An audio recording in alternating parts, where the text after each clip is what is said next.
Recensez-vous pour poser des questions sur ce que nous allons parler aujourd'hui, Inch'Allah.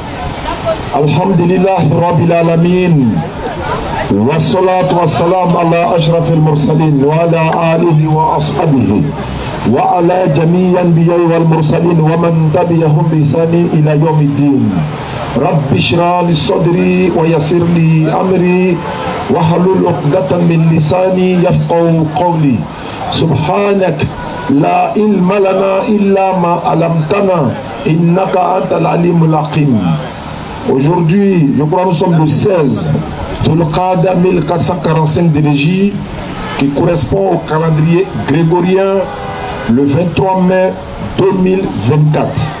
Nous sommes en Côte d'Ivoire, à Yopougon, précisément sur l'espace Figayo. Yopougon, c'est la plus grande commune d'Abidjan. Et la DDR est ici tous les jours, tous les jeudis, j'allais dire, pour faire ce qu'on appelle l'appel et le rappel. Nous, c'est la DDR. Et qu'est-ce que c'est que la DDR?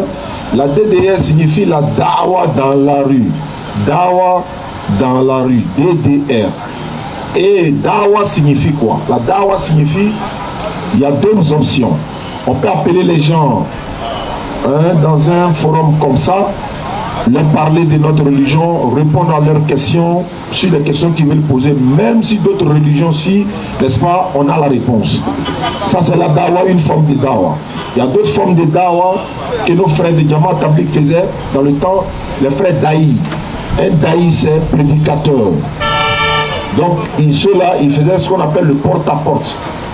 Ils rentrent chez les frères, ils te parlent uniquement de l'islam. Ils te parlent d'Allah, ils te parlent du bien fondé de l'islam, ils t'invitent. Ou encore, il y a des jeunes, n'est-ce pas, qui se regroupent dans le même contexte, qui font des sorties. Ils peuvent faire une semaine, un mois, 2 mois, 3 mois. Ils se débarrassent de tout ce qui est le plaisir de ce bas monde pour s'approcher de leur Seigneur. Et ils se prennent en charge, ils se nourrissent eux-mêmes, halal surtout. Et il faut le porte-à-porte, chaque matin ils sortent, ils interpellent les gens dans les rues, ils leur parlent de l'islam, de la mort, du jour du jugement dernier, etc., etc. Donc on a beaucoup été inspirés par eux. Et tout ça aussi c'est une forme de dawa. Il y a une autre forme de dawa également, l'imam peut rassembler tous les dimanches ou tous les jeudis, ça dépend de lui, après le Isha ou bien après 16h, la prière de 16h Asr. Il rassemble les gens dans les mosquées, il fait les tafsirs avec eux, l'interprétation du sens du Coran. On va se dire, mais comment lui il va interpréter le Coran alors que le Coran vient d'Allah? Bien sûr, on va lire la sourate 21 verset 7. Sourate 21 verset 7. Et sourate 3 le verset 7. Vous allez comprendre qu'est-ce qu'Allah dit par rapport à ceux qui essayent, n'est-ce pas, d'interpréter les versets du Coran, parce que Allah l'a donné 6-7. 6-7. Voilà, tu commences au 6, c'est là-bas ou le 7. En tout cas, allons-y, frère. Sourate 21. Oui. 6-7. Oui. Pas une seule cité parmi celles que nous avons fait périr. Oui. Avant eux n'avaient cru. Naam. À la vue des miracles. Naam. Ceux-ci croiront-ils donc? Oui. Nous n'avons envoyé avant toi oui. que des hommes. Que des hommes. À qui nous faisions des révélations. Ces hommes-là, ce sont des messagers. En d'autres termes, il n'y a pas femme prophète chez nous, à ma connaissance, par rapport à ce texte. Que des hommes. Bon, peut-être avec grand H. Ibrahim de la Pagoué, mon frère là, le laboratoire, il pourra, n'est-ce pas, se prononcer là-dessus. Mais allons-y. Que des hommes à qui? Demandez donc aux érudits du livre. Si vous ne savez pas. Vous devez demander aux érudits du livre si vous ne savez pas. Pourquoi Allah ne nous a pas tout dit? Si, mais il nous demande de demander aux érudits du livre. Et ces érudits du livre là, c'est Allah qui leur a donné cette révélation là. Les érudits du livre sont là, ils ont eu la grâce d'Allah de pouvoir donner quelques sens du verset du Coran. Et Allah dit quoi dans la sourate 3, le verset 7?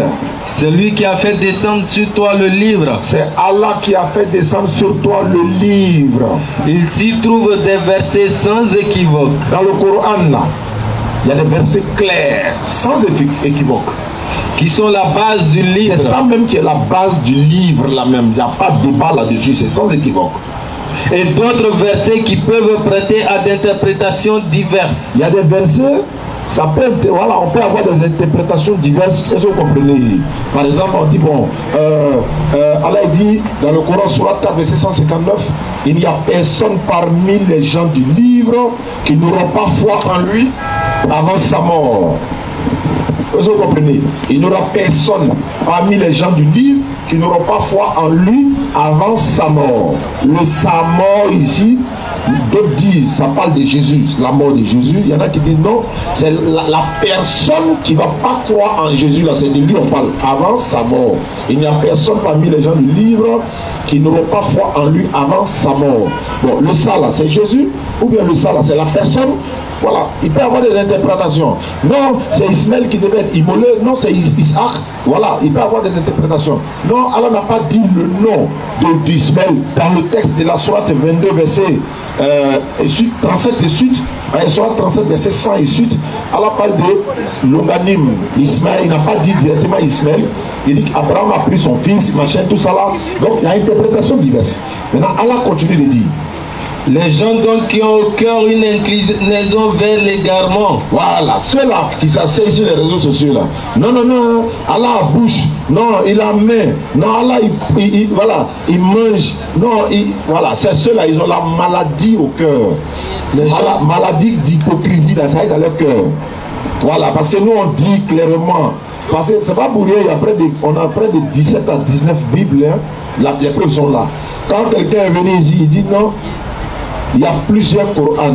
On lui dit bon, de montrer, il sort 2 Corans et il lit la Fatiha de la même manière, mais Maliki Yaoumiddin, Maliki Yaoumiddin, il y a la contradiction. On dit bon, ça veut dire maître du jour de la rétribution.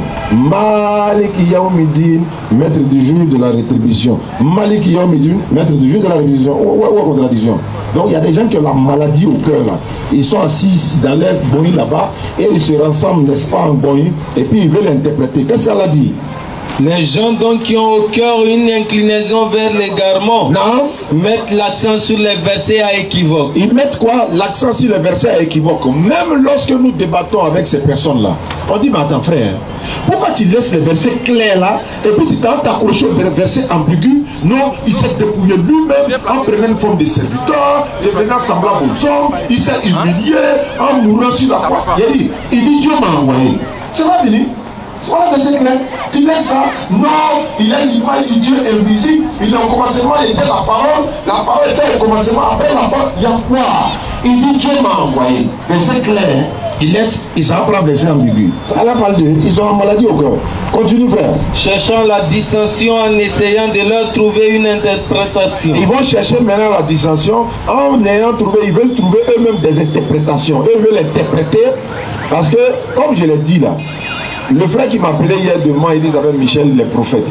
Je lui ai demandé, qui t'a nommé prophète?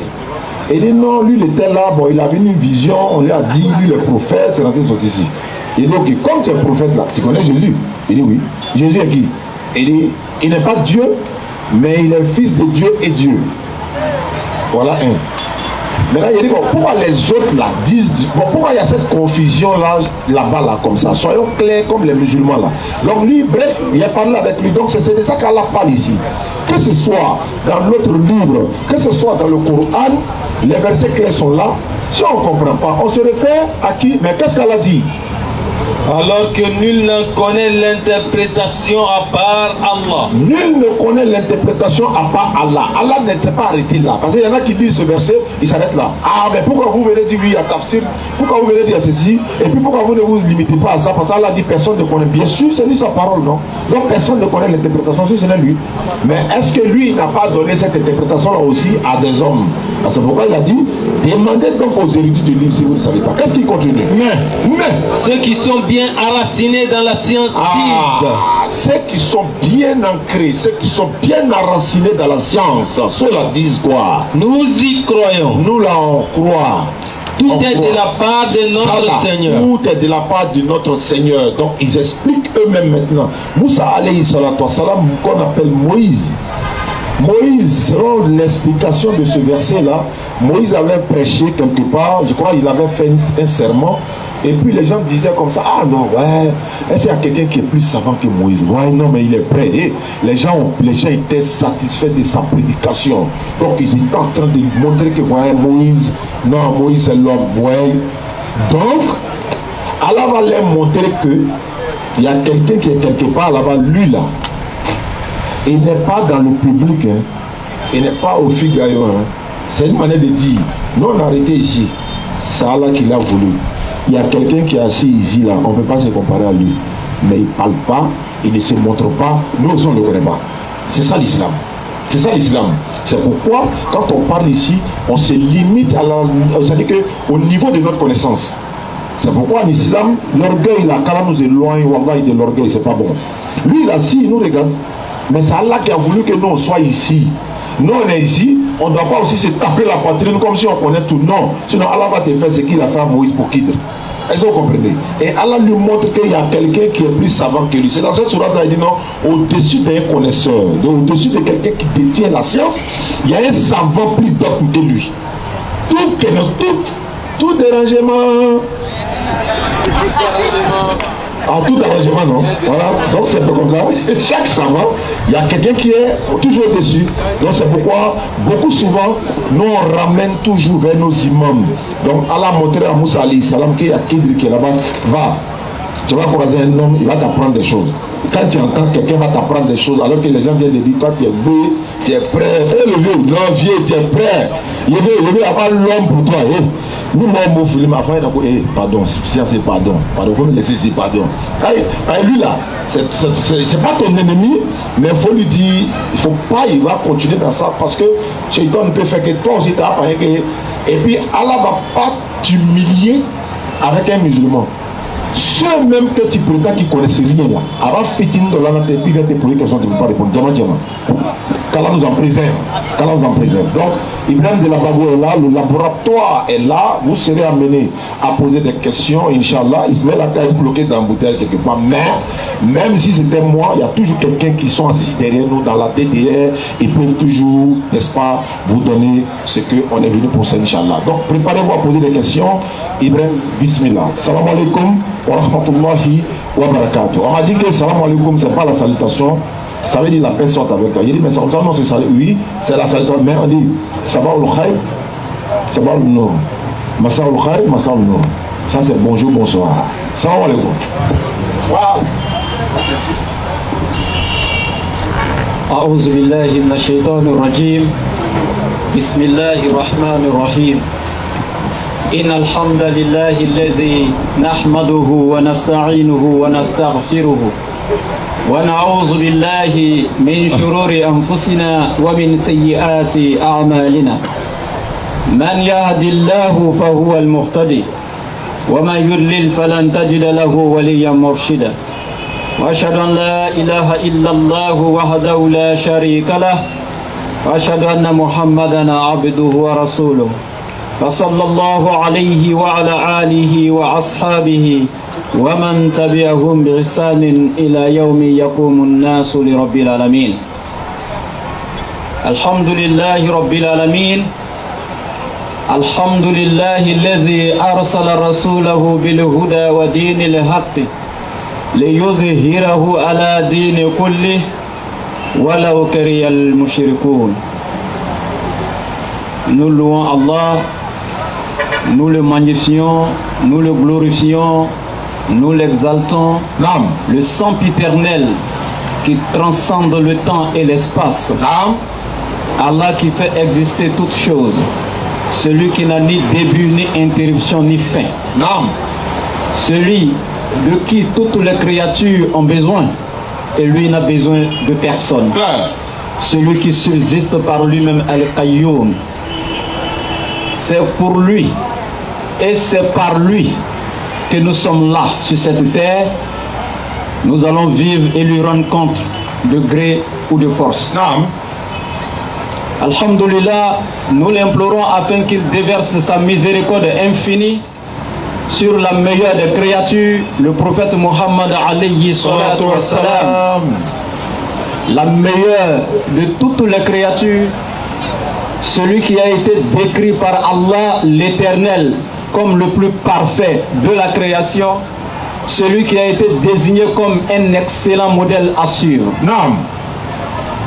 Et également, je vous lance ici, mes frères et sœurs, chers frères musulmans, chères sœurs musulmanes, la salutation des habitants du paradis, qui est Assalamu alaikum wa rahmatullahi wa barakatuh. Wa alaykum assalam wa rahmatullahi wa barakatuh. Et bonsoir à tous mes frères et sœurs Anadan. Bonsoir, bonsoir, salut, salut, bonsoir. Alhamdulillah, je serai bref pour qu'on aille rapidement au scanner. Non. Je toucherai juste un point que mon frère m'a laissé en ce qui concerne est-ce qu'il y a déjà eu une femme prophète, prophétesse ou voilà. Ça n'a jamais existé depuis la création. L'éternel Dieu Allah, le créateur de toutes choses, l'auteur de la religion islam, qui est la seule et unique qui émane de lui, en dehors d'elle, point d'autre religion qui émane d'Allah. Dans cette religion, Allah a envoyé plus de 124 000 prophètes, parmi lesquels 313 messagers. Je dis plus d'eux, parce que Allah a fait connaître une grande partie des prophètes au prophète Mohammed alayhi salatu wassalam, tous ceux qui sont venus donc avant lui, tous ceux qui étaient antérieurs à lui. Mais il lui a aussi dit qu'il y a assez de prophètes dont il ne lui a pas parlé. Surat 4, verset 164, il y a des messagers dont nous t'avons raconté l'histoire précédemment, et il y a des messagers dont nous t'avons pas raconté l'histoire, et Allah a parlé à Moïse de vive voix. Je vous en prie. Donc Allah est clair dans la sourate 21 à partir du verset 7e. Lisez-moi le verset s'il vous plaît. Préparez-vous à poser des questions. Sourate 21, à partir du verset 7. Nous n'avons envoyé avant toi que des hommes à qui nous faisions des révélations. Demandez donc aux érudits du livre si vous ne savez pas. Il dit Wama arsalna min qablika illa rijalan. Il dit et nous n'avons envoyé avant toi Muhammad que des hommes, illa rijalan, que des hommes, prophètes et messagers, aucune femme. Clair. Il a été clair, il dit illa, sauf rijalan, des hommes, pas de femmes. Et cela, tous les prophètes véritablement envoyés par Allah ont respecté cela. Le titre de prophète même est trop grand. Le titre même de l'imamah, être un chef religieux, un dirigeant de la religion, Allah n'a donné ce titre à aucune femme. Il n'y a aucune femme imam qui existe. Aujourd'hui en islam, ça n'existe pas. Ce n'est pas permis à la femme d'être imam d'une mosquée. Ça n'existe pas. Là où exception est faite, si elles sont seulement entre elles femmes, une plus savante peut diriger la prière avec les autres, sans tout de même encore franchir la ligne pour se mettre devant les autres. Écoutez s'il vous plaît. Vous dites qu'il n'y a pas de femme imam. C'est pourquoi Anna, qui était l'épouse de Imran, le père de Sayyidatou Maryam, le père de Marie, sa mère s'appelait Anna, Maryam, sa mère s'appelait Anna. La grand-mère de Jésus. Donc, Imran et Anna sont les grands-parents de Jésus. Leur fille était Maryam. Avant la naissance de Sayyidatou Maryam, ses parents avaient déjà voué un vœu à l'éternel Allah en lui disant que l'enfant que je porte dans mon ventre, je te le dédie, je te le consacre. Cet enfant après sa naissance, cet enfant ne te servira que dans le temple. Il ne fera rien d'autre que te servir seulement. Non. Donc dès il acceptait de ma part. Ça c'est ce que Anna a fait comme prière avant même la naissance de l'enfant. Mais pour elle, l'enfant serait un homme, un garçon, pour être plus explicite, et que cet enfant devrait servir Allah comme prêtre dans le temple. Surat 3:35. Mais quand l'enfant est né, oui, allez-y. Rappelle-toi, quand la femme d'Imran dit, Seigneur, je t'ai voué en toute exclusivité ce qui est dans mon ventre, accepte-le donc de moi, c'est toi certes l'audient et l'omniscient. Puis, vas-y. Puis, lorsqu'elle en eut accouché, Elle dit, Seigneur, voilà que j'ai accouché d'une fille.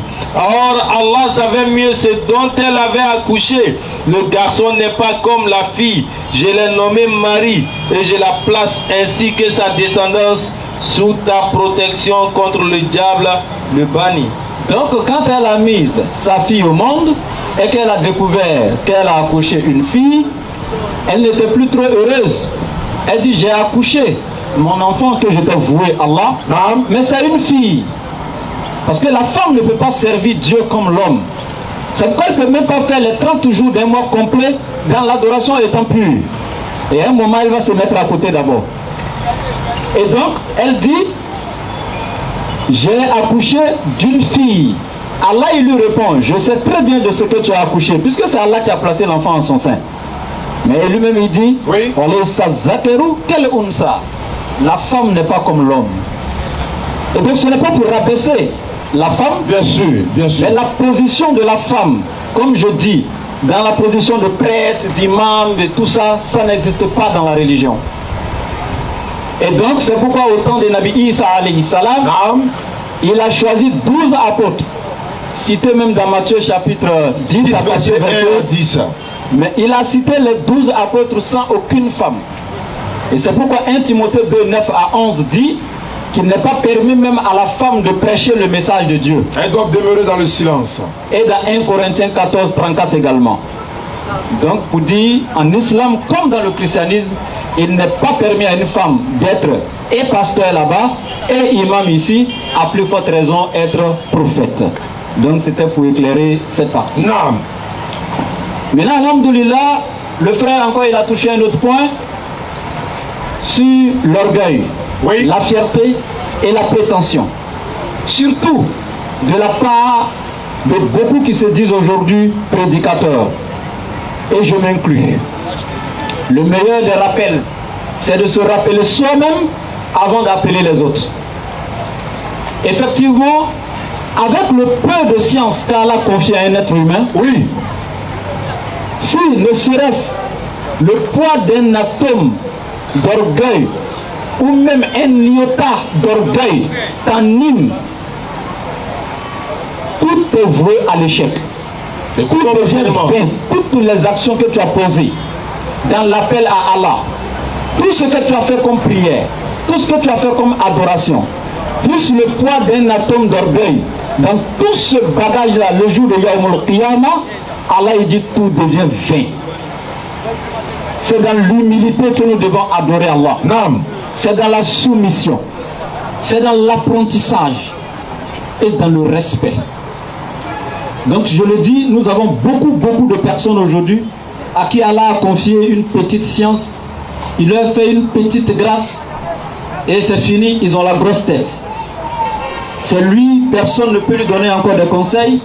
Et même quand tu veux lui donner un conseil, il te fait croire que lui il a toute la connaissance du monde et que c'est lui qui peut t'apporter en plus et toi tu ne peux rien lui apporter.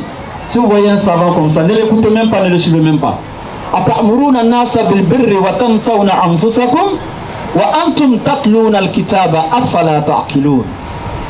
Vous exhortez les gens à faire le bien. Vous leur dites d'arrêter le mal. C'est vous qui leur montrez les bonnes actions. C'est très bien. Mais Allah il dit, et vous vous oubliez vous-même pourquoi. Question. Toi tu prêches aux gens en leur disant que l'orgueil n'est pas bien. Allah déteste la fierté. Mais toi-même tu portes le manteau de l'orgueil 24 heures sur 24. Allah dit, n'est-ce pas vous qui aviez étudié le livre? Pourquoi vous permettez-vous à enseigner ce qui est licite aux gens en vous oubliant vous-même? Ne raisonnez-vous donc pas? Oui. Et donc, ce qu'il disait, c'était très important. On fait reprendre la sourate 57 à partir du verset 9, Inch'Allah. Préparez les questions. Vous pouvez poser des questions à tout moment. On fait la lecture. Sourate 57, à partir du verset 9. C'est lui qui fait descendre sur son serviteur des versets clairs. Allons doucement. C'est lui, Allah, qui fait descendre sur son serviteur Muhammad alayhi salatu wa salam des versets clairs et explicites sans ambiguïté. Afin qu'il vous fasse sortir des ténèbres à la lumière. Afin qu'il vous fasse sortir des ténèbres de l'égarement, de l'adultère, de la fornication, du mensonge, de l'hypocrisie, du vol, afin qu'il vous tire des ténèbres spirituelles vers la lumière parfaite, vers la bonté, vers la soumission à Allah, vers l'adoration. Et assurément Allah est compatissant envers vous. Et Allah est très compatissant envers vous. Allah, il a tellement aimé la créature, il a tellement aimé l'être humain qu'il n'a pas voulu nous laisser comme ça orphelins. Il n'a pas voulu nous laisser dans l'égarement. Il a envoyé et les prophètes et sa parole, les livres saints, afin que ceux-ci, par la parole d'Allah, puissent nous avertir et nous tirer des ténèbres à la lumière avant que l'ange de la mort ne vienne frapper à notre porte. Nam. Et très miséricordieux. Et Allah est très miséricordieux. Nam. Et qu'avez-vous à ne pas dépenser dans le chemin d'Allah? Et qu'avez-vous, être humain, à ne pas dépenser dans le sentier d'Allah? Qu'avez-vous à ne pas mettre la main dans la poche pour contribuer dans les grandes actions, pour contribuer dans les projets soumis, dans la cause d'Allah? Pourquoi ne contribuez-vous pas? Je lis ce verset, c'est pas ce verset dont j'ai besoin, les versets dont j'ai besoin sont un peu devant, mais je vous dis en même temps ce verset, nous n'avons pas besoin de matériel, c'est pas pour ça qu'on le lit. Mais en même temps on vous dit, Allah qui vous a créé, lorsque vous sortiez dans les matrices de vos mères, vous êtes venus sans rien. Vous êtes venus démunis de toute richesse. Vous n'aviez pas 6 francs.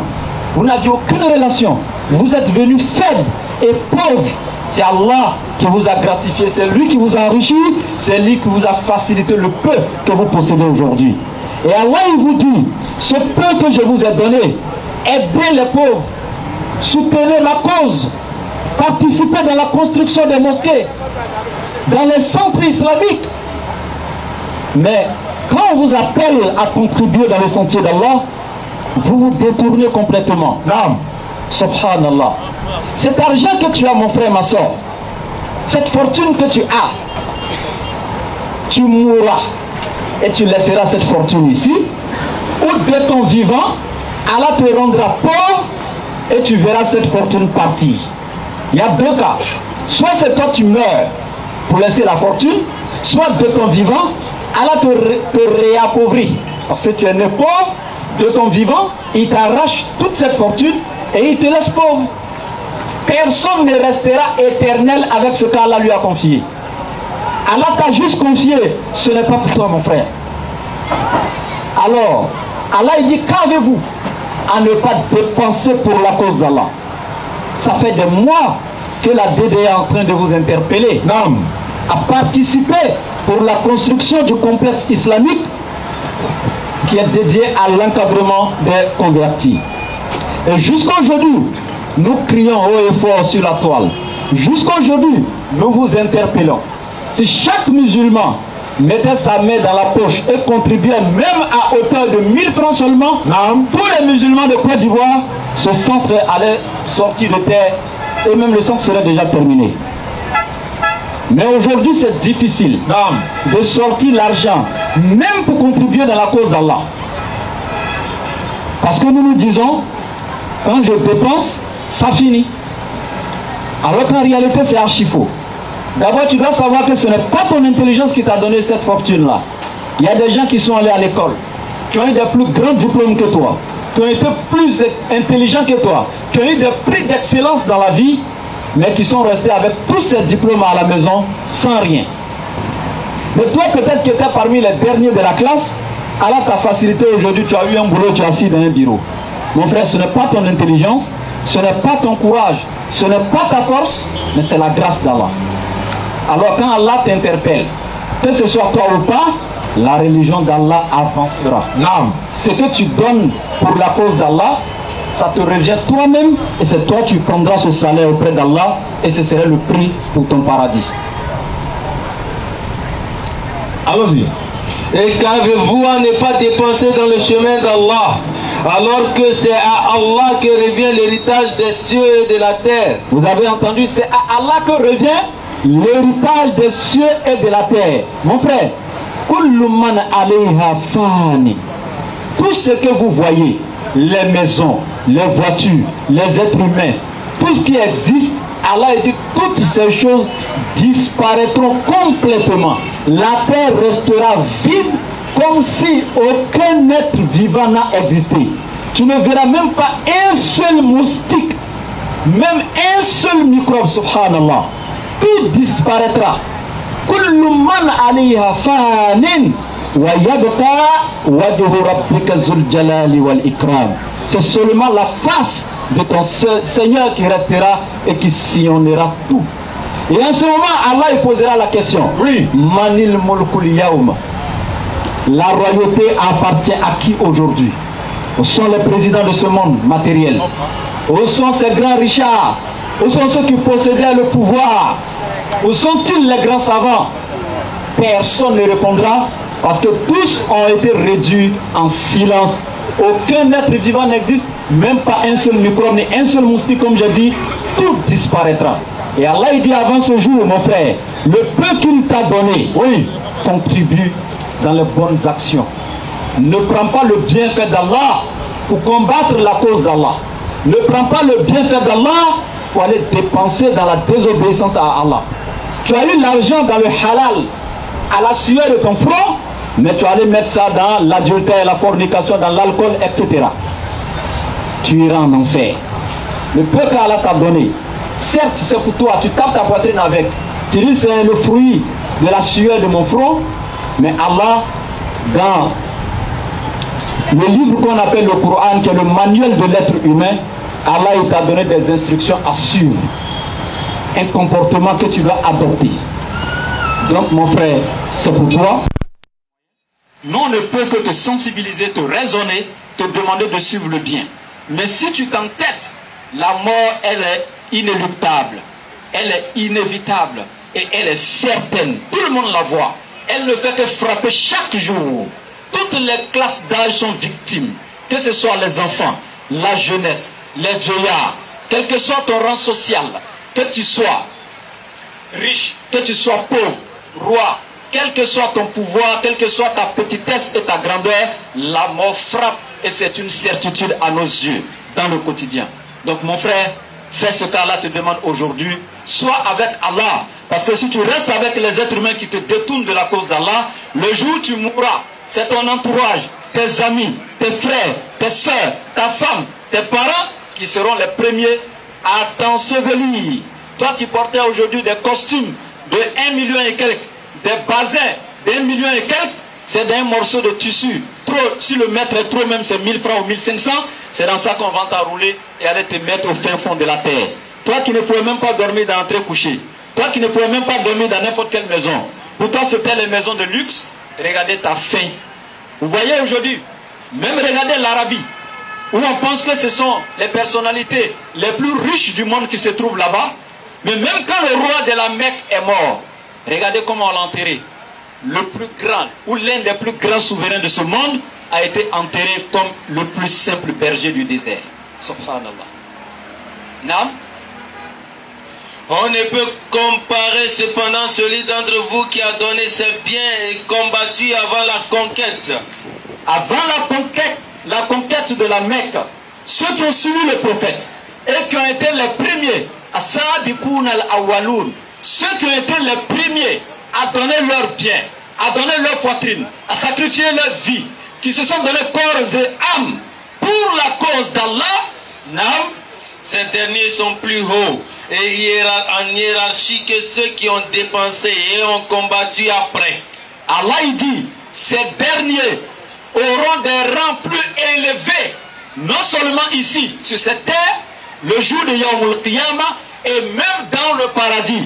Ils seront en rang plus élevé que ceux qui sont venus après. Subhanallah. C'est pourquoi, chers frères et sœurs en islam, oui, quand on vous appelle à faire le bien, quand on vous appelle à participer dans la cause d'Allah, soyez parmi les premiers qui contribuent. Vous devez faire la course. Et c'est ce qu'Allah dit. Une fois que l'action t'a été présentée et que tu as su que c'est une bonne action et que c'est pour une bonne cause, Allah il dit,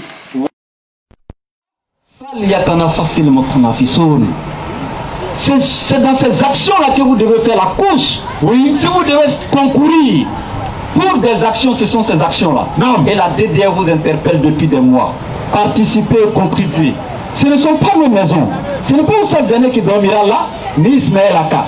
Ce sont les convertis de la religion d'Allah qui viendront se former là. Ce sont les convertis qui seront encadrés là. C'est là que les gens viendront apprendre la religion d'Allah.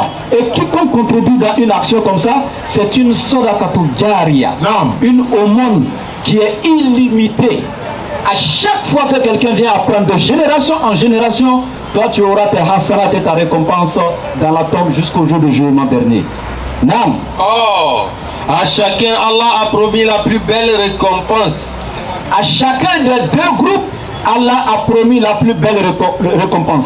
Ça veut dire quoi? Quand il y a une cause d'Allah qui est présentée, ceux qui sont les premiers à contribuer et ceux qui sont les derniers à contribuer, tous les deux groupes ont une belle récompense. Mais seulement que les premiers qui ont contribué, c'est eux qui seront au-dessus de ceux qui sont venus les derniers. Et nous voulons que vous soyez parmi les premiers et non les derniers. Bismillah. Et Allah est grand connaisseur de ce que vous faites. Allah est grand connaisseur de ce que vous faites. Mon frère, tu as refusé de nous donner 1000 francs là, pour contribuer dans faire des centres là. Mais tu as fait dépôt 2000 à ta petite du quartier. Parce qu'elle dit qu'elle n'a pas internet pour pouvoir échanger avec toi sur WhatsApp.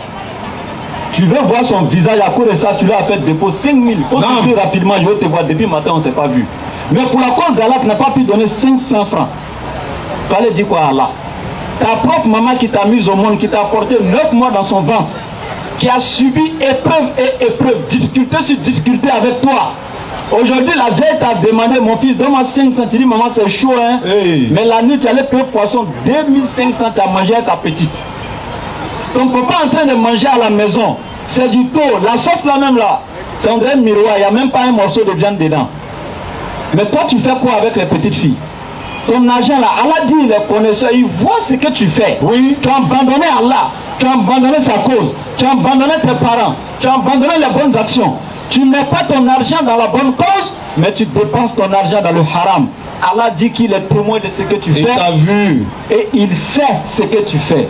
Et sache que ta récompense sera proportionnelle à tes actions le jour de Yawmul Qiyamah. Quiconque fait à Allah un prêt sincère, Allah le lui multiplie et il aura une généreuse récompense.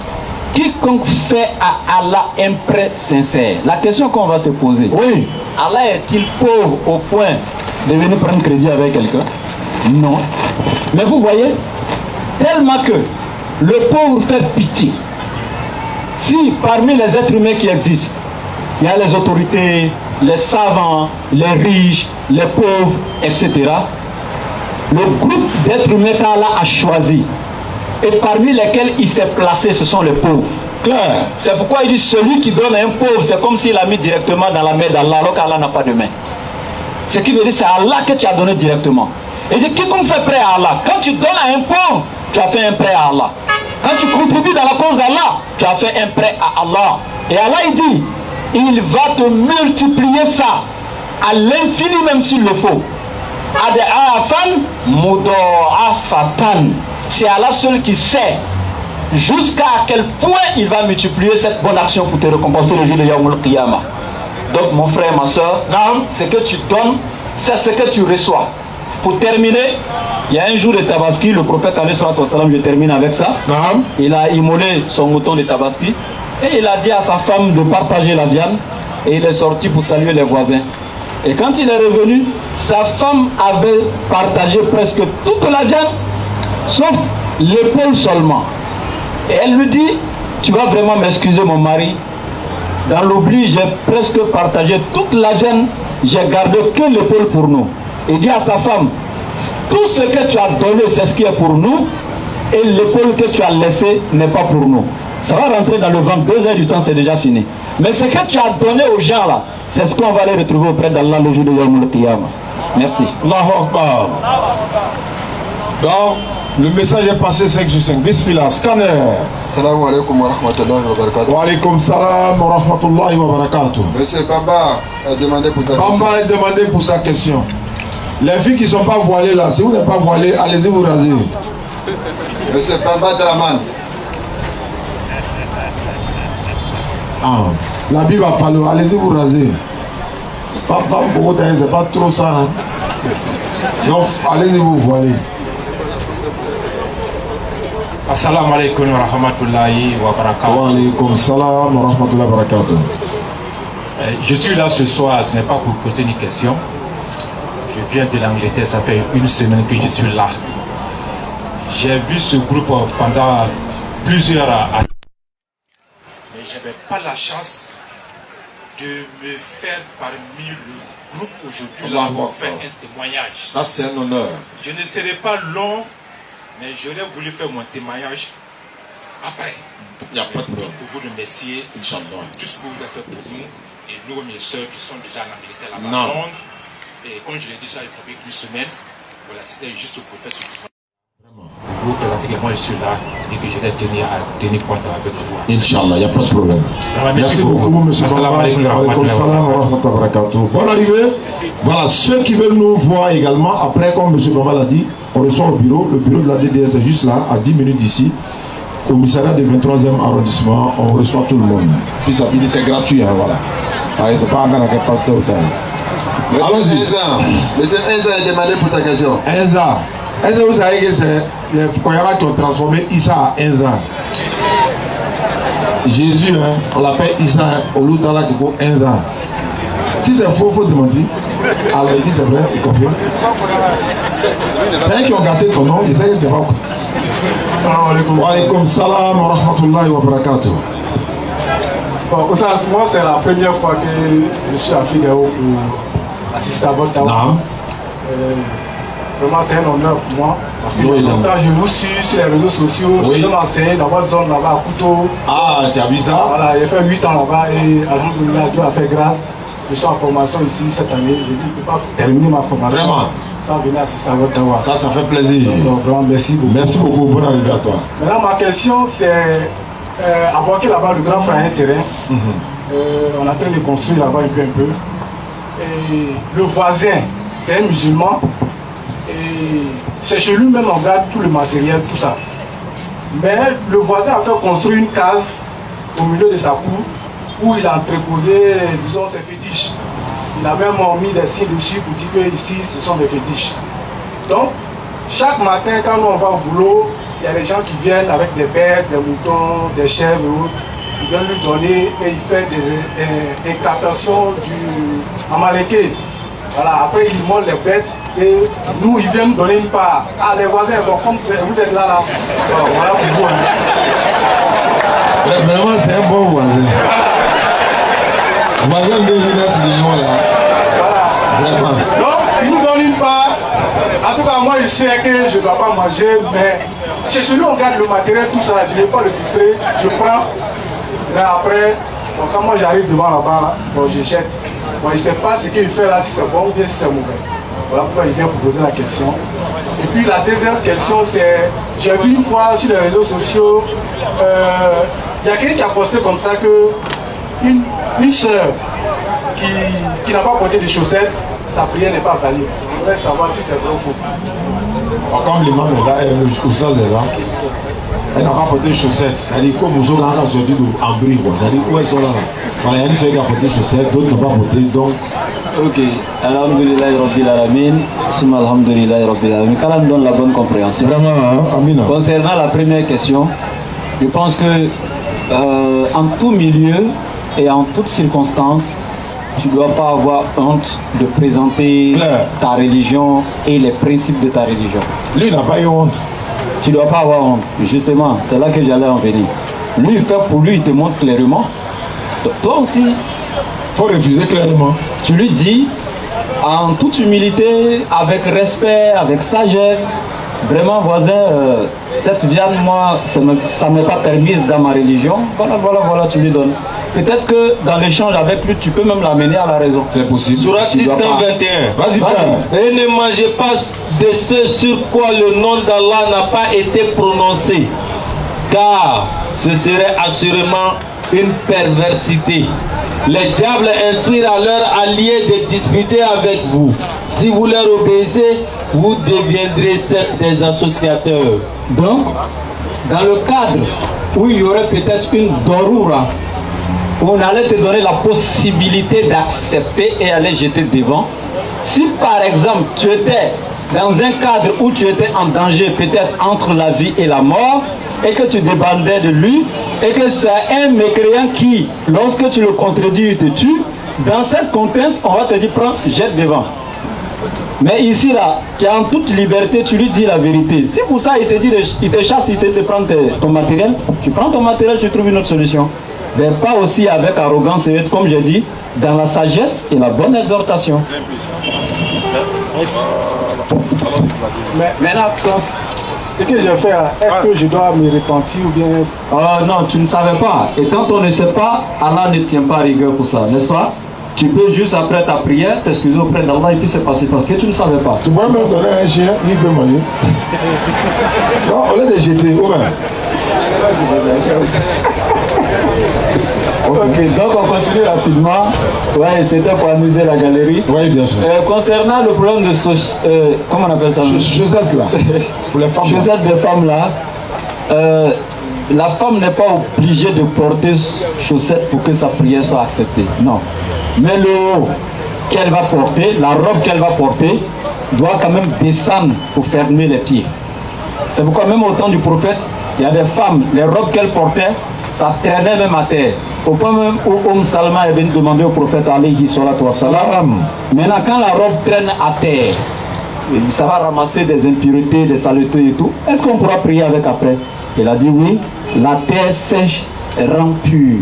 C'est pourquoi même quand il y a problème d'eau, on fait recours à la terre pour faire le tayammum. Donc il n'y a pas de problème. Elle doit avoir une longue robe qui couvre ses pieds.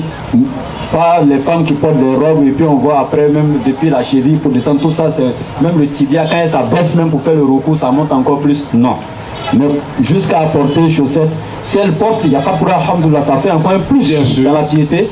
Mais si elle ne porte pas et que la robe est déjà assez longue, il n'y a pas de problème. Ni ka jinɔgɔ ye sabari alaw dɔnni ye tɛmɛ jinɔgɔ kunna k'i b'a bila pardon a bɛna fɔ ko non elle est rentrée au palais ɲɛgɛnɛ ji o a bɛɛ b'a la dɔn faut soulever légèrement il bɛ yɔrɔ traverser puis voilà. Je répète, si elle le fait, même celle qui porte les gants, même celle qui couvre le visage complètement, oui, si elle le fait, c'est un plus et c'est très bon. Oui. Mais si elle ouvre le visage, comme le voile a déjà couvert tous, ça dit qu'on ne doit même pas voir les oreilles et tout, c'est que le visage, le hijab là, oui, et les paumes, il n'y a pas de problème. Mais celle qui ferme tout ça, alhamdoulilah, c'est encore mieux. C'est encore mieux. Qu'Allah facilite. Prochaine question. Monsieur Ismaël a demandé. Ismaël a demandé. Ismaël veut dire Dieu a exaucé ma prière. Isaac veut dire rire. Isaka, Shaka. Isaac, ça veut dire rire. Parce que comme je l'ai dit dans mon introduction, on est comme dans une école à ciel ouvert. Vous prenez note de tout ça, vous écoutez. Le jour quelqu'un va dire, ah non, mais Ismaël veut dire Dieu a exaucé ma prière, Dieu a entendu ma prière. Isaac veut dire rire. Parce que Sarah a ri le jour que les anges ont annoncé la naissance. Donc elle a ri, elle ne croyait pas. Donc, qu'Allah fasse bismillah. Je tiens à saluer Oustaz Jani, Salam alaikum. ainsi que son staff, et ainsi que tous ceux qui nous suivent. Assalamu alaikum wa rahmatullah. Wa alaikum salam. Donc il y a une préoccupation.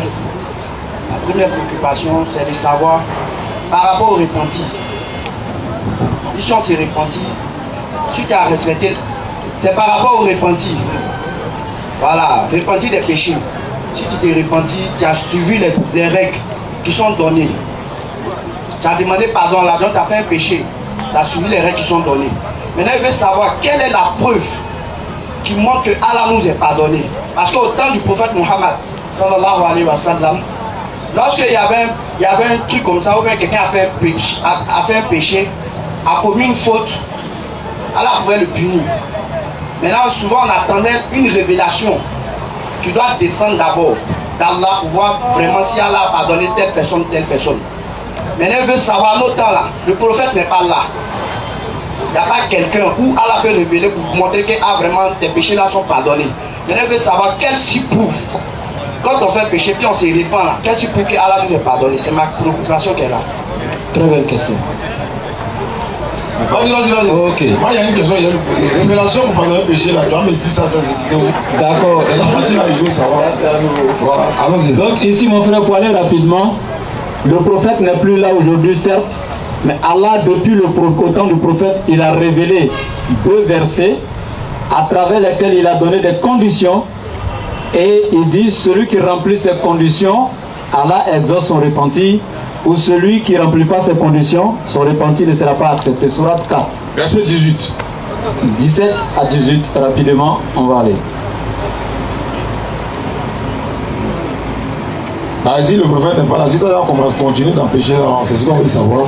Surat 4, 17. Allah il dit quoi? Allah accueille seulement le repenti de ceux qui font le mal par ignorance. Écoute ici, hein, c'est une forme restrictive. Allah accueille seulement le repenti de ceux qui font le mal par ignorance. Par ignorance. Tu as entendu ignorance, non? Vas-y. Et qui aussitôt se repentent. Et qui aussitôt, pas plus tard, aussitôt qu'il a su que ce que je faisais n'était pas bon, aussitôt il se repent.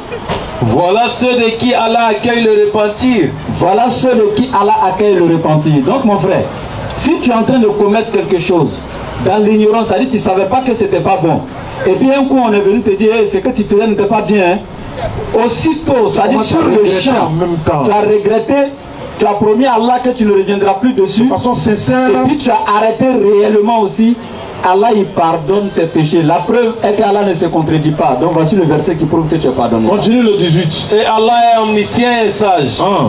Mais l'absolution n'est point destinée à ceux qui font des mauvaises actions. Allah ne va pas nous pardonner pour ceux qui font des mauvaises actions. Jusqu'au moment où la mort se présente à l'un d'eux. Il est en gâtement. Jusqu'à on l'a transporté aussi lui d'hôpital. Maintenant il sait qu'il va tout faire. C'est maintenant lui il veut se repentir. Continue. Et qui s'écrie. Il commence à crier pour dire. Certes. Je me repens maintenant. Tu as fait quoi? Je me repens maintenant. Donc quand tu gâtais là, tu as d'abord oublié. Il dit c'est aujourd'hui tu te repens. Vas-y frère. Non plus pour ceux qui meurent mécréants. Non seulement je n'accepte pas ceux à leur repentir, pour celui aussi qui va mourir mécréant. C'est pour eux. Et c'est pour eux que nous avons préparé un châtiment douloureux. Le prophète n'a pas besoin d'être là. C'est écrit. Et s'il vous plaît, je vais vous dire rapidement les conditions du repentir rapidement. Le repentir a des conditions. Oui. La première des choses, c'est de regretter les actions, les mauvaises actions que tu commettais. Après avoir regretté, la deuxième des choses, c'est de promettre à Allah de ne plus jamais reprendre. Troisièmement, d'arrêter à l'instant T, comme on a dit dans le verset, aussitôt. Et maintenant, ça c'est 3, mais il y a le 4e qui est là, qui s'applique dans les cas et dans les cas il tombe. Le 4e, si réellement tu avais volé l'un de quelqu'un, tu as encore les 10 millions à toi là-bas. Et puis on est venu te prêcher. Et puis tu as su que ce que tu as fait n'était pas bien. Tu n'as pas te repenti et puis continuer à bouffer les 10 millions. Donc, 4e condition, tu as le remettre ce que tu as pris. Mais si tu sais que lui là, il se promène d'un machette au quartier, il cherche son argent. Et que tu sors avec pour lui donner, il va te décapiter là. Tu trouves une formule pour lui remettre. Va donner au voisin, il faut dire son sac. Ou bien tu passes par les imams, tu vois un peu, non? Voilà. Ou bien tu mets voilà, de chez lui, quelque part où il peut retrouver sa chose sans savoir c'était qui. N'est-ce pas? Mais si la personne est déjà morte, tu cherches sa famille, tu donnes. Mais si par exemple c'est quelqu'un qui passait dans le pays, il est parti, bon tu ne sais plus, tu ne connais pas sa famille, tu vas chercher les pauvres, les démunis, tu les donnes en Sadaka, Allah il va donner à la personne le jour de Yamoul Kiyama. Alors, Kadbir, c'est pas comme chez Kabou Philippe. Kabou Philippe dit si tu as cherché femme de quelqu'un, tu veux te repentir, non? Il faut aller dire à son mari. Il a demandé à un Kabouin, est-ce que son mari là c'est un point spécial? Il dit il faut lui dire, c'est le prophète qui a dit. Il dit ouais. Il dit il y avait Tchela Mourifa Maburo. Allons-y. Ok, merci beaucoup. La prochaine question et la dernière. C'est que dans le Coran, c'est que l'islam nous enseigne que Allah est unique. Maintenant, il veut savoir quand Allah parle dans le Coran et puis il utilise nous. C'est nous qui avons créé les hommes. C'est nous qui avons fait ça. C'est nous qui avons fait ça. Pourquoi Allah utilise le nous et puis les seuls? Et puis les seuls. Vas-y frère, c'est lui qui a l'honneur en le coup. Moi je complète. Par exemple dans la sourate 15 verset 9. Il y en a beaucoup hein. C'est nous qui avons fait descendre la révélation et c'est nous qui en sommes gardiens. Ma préoccupation c'est de voilà, allons-y, voilà sa préoccupation. Voilà, okay. Le nom ici, c'est le nom majestatif. Ça c'est français hein. Faut ramollir un peu. Parce que en matin, il construit là où c'est le nous majestatif, c'est-à-dire le nous de majesté. En d'autres termes, c'est un nous de gloire pour grandir la personne, mais en réalité, ce n'est pas un nous de quantité. Donc, ce n'est pas un pluriel de quantité, mais c'est un pluriel de majesté. C'est comme quand je dis à l'école comme ça, monsieur, permettez-moi de sortir de la salle, s'il vous plaît. Est-ce que j'ai deux professeurs devant moi? Non. Mais c'est pour respecter le professeur que je le vous vois. Oui. Donc c'est le pluriel de majesté. Et Allah, il nous donne une leçon de sagesse à travers ça aussi. Non. C'est pourquoi je vous parlais ici de l'orgueil, la prétention et la fierté. Des qualités qu'Allah a bannies et à cause desquelles il te met même en enfer. Tu vois, le président de la République peut sortir à la télé et puis dire, écoutez, nous Ivoiriens avons décrété, et toi il a demandé ton avis. Donc, je vous dis, pour montrer qu'il n'est pas orgueilleux, même malgré celui qui a le manteau de l'orgueil absolu, c'est Allah seul qui mérite d'être orgueilleux. Hein. Oui. Parce qu'il y a des gens qui disent, on dit Satan l'orgueilleux va en enfer, et puis Allah dit il est orgueilleux. Donc Allah c'est Satan. Il dit mais est-ce que vous réfléchissez? Question. L'orgueil appartient à Allah mais n'appartient pas à Shaitan. C'est pour Allah l'orgueil. Parce que l'orgueil c'est qui? Oui. C'est celui qui n'a rien ni personne au-dessus de lui. Quand tu n'as rien et puis toi tu te gommes, genre toi tu manges chez moi et puis toi tu parles. Tu vois un peu non? Celui qui n'a rien ni personne au-dessus de lui, c'est lui qui mérite de taper sa poitrine au-dessus de tous. Parce qu'il n'y a rien ni personne au-dessus de lui. Mais du moment où tu as une dépendance, tu ne mérites pas l'orgueil. J'espère que tu as compris, non?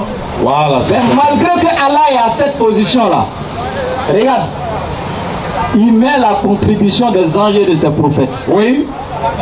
Et dit nous, parce qu'il a utilisé Gabriel, il a utilisé le prophète. Mais n'empêche que c'est lui seul sa parole à lui. Oui. Donc voici un peu la réponse que je te dis. Voilà la réponse Ismaël. Merci beaucoup à toi. Alors ça, on est là pour répondre.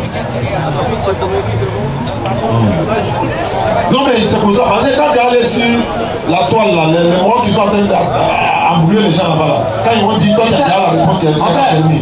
Tu sais que ça existe de l'autre côté, non? Voilà. Et c'est que ça pose ça, tu poses question. C'est pas faux. Oh, ça existe de l'autre côté, là, tu as donné le comprimé, là, tu as donné le jus, tu crois qu'il est malade. Tu lui demandes. Oui. Comment on appelle Dieu simplement dans l'Ancien Testament Dieu? Il y a plusieurs attributs, hein? Oui. Mais le nom le plus utilisé c'est Elohim, n'est-ce pas? En réalité au singulier c'est Eloah. Le Him est un pluriel de majesté en hébreu. Oui. Comme le Nahnu en arabe.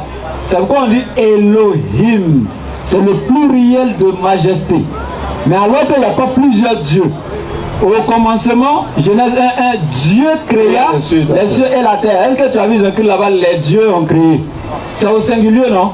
Mais dans le texte original, on a dit Elohim, c'est au pluriel. Mais c'est un pluriel de majesté et non un pluriel quantitatif. Genèse 1.26, l'Éternel Dieu dit, créons l'homme à notre image et selon notre ressemblance. Il faut le poser. Ils ont combien? Voilà. Question. Allons-y. Ok, ma question est de savoir sur la sourate où Allah prie, Allah et ses anges prient. 33-56. Tu peux lire la sourate. Vas-y, il faut lire. Sourate 33, verset 56. C'est une question qui vient avec ça là. Les gens là s'embrouillent avec ça là. Donc quand il vient ici là, il nous suit, donc on corrige et puis c'est corrigé. Tu as raison.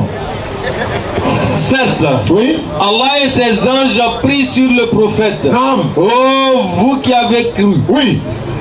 Priez sur lui et adressez à lui vos salutations. Adressez-lui vos salutations. Ta question. Ma question est de savoir. Oui. Allah qui est le créateur des cieux et de la terre. Il prie qui? Je veux savoir pourquoi il prie. Allah qui prie, c'est lui qui exauce les vœux. Non. Lui qui exauce les vœux là. Il a besoin de prier qui encore? T'as vu, tu t'es mis dans leur peau, non? Ouais. Et il dit Allah il prie qui? C'est comme ça que les gars posent la question. Alors c'est pas ce que toi-même tu as lu. On dit Allah prie sur. Pourquoi tu n'as pas dit Allah prie sur qui? Tu dis mais Allah prie qui? Ouais, mais elles sont les coupés de route, donc il a coupé. Pourquoi on explique? C'est normal. Je ne vais pas par quatre chemins. C'est un mot en arabe, un mot polysémique. Yusalluna ala nabi. C'est un mot polysémique, c'est-à-dire qu'il y a plusieurs sens. Le mot prier, même en français encore, est un mot polysémique qui a plusieurs sens. Prier peut être dans le sens de vouer un culte exclusif à l'Éternel. Écoutez, hein, prier peut être une doléance, demander quelque chose à quelqu'un. Je peux dire, mon frère, je te prie de me donner le bonheur qui est sur ta tête.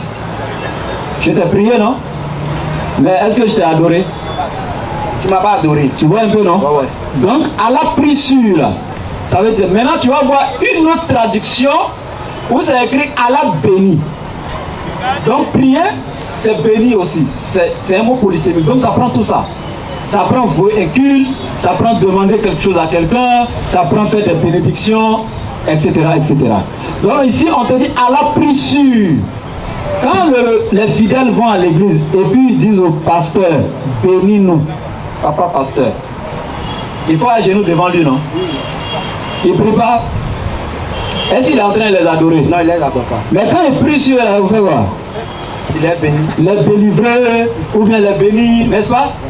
Donc Allah prie sur Muhammad et non Allah prie Muhammad. La prière émanant d'Allah. Quand tu enlèves sur, là, ça devient Allah prie Muhammad. Là, c'est dans le sens de demander quelque chose à Muhammad. Donc, il est dans une position où il est dans un besoin que Muhammad doit régler. C'est pourquoi Allah prie Muhammad. Or, ici, on dit Allah prie sur Muhammad. Donc, Allah ne prie pas Muhammad, mais prie sur Muhammad. Tel que le pasteur prie sur son fidèle ou ses fidèles, mais il n'est pas en train de leur vouer un culte. Ou bien tu pries sur manger, les chrétiens prient sur manger avant de manger. La prière émanant d'Allah est la miséricorde. Vas-y frère, la prière, celle-là, elle émane d'Allah, c'est quoi? Est miséricorde. Et celle des anges. Celle des anges là. Et des hommes. Oui. Est invocation et bénédiction d'Allah. Oui. Par la formule Allahumma salli. Comme à la justice on dit, nous prions la cour de se lever.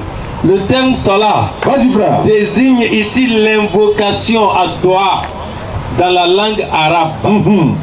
Consiste à mentionner un bien et à prononcer des paroles qui suscitent le bien. La prière d'Allah désigne donc les paroles à travers lesquelles Allah attribue le bien à son prophète Mohammed.